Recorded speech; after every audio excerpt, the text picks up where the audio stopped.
Yang belum lagi ada akaun emas Public Gold mesti belum tahu lagi benda ni. Kita boleh simpan emas 999.9, emas yang berketurunan paling tinggi dalam bentuk dinar dan juga gold bar.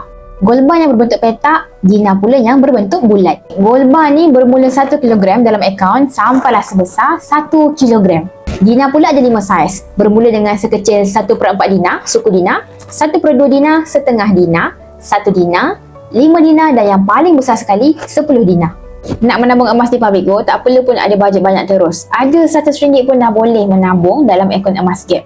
Kalau ada bajet besar nak beli fizikal terus pun tak ada masalah. Contohnya ada RM47,000, boleh terus alihkan dalam 100 gram emas ni. Ada 100 gram bermakna ada simpanan kukuh RM47,000 dan ada 50 gram bermakna dah berjaya wujudkan simpanan sebanyak RM23,000. Nak saya bantu untuk mulakan simpanan emas pertama di Public Gold, boleh klik link di bio, tekan daftar percuma ataupun boleh sign in borang biru untuk saya bantu sebaiknya, insya-Allah.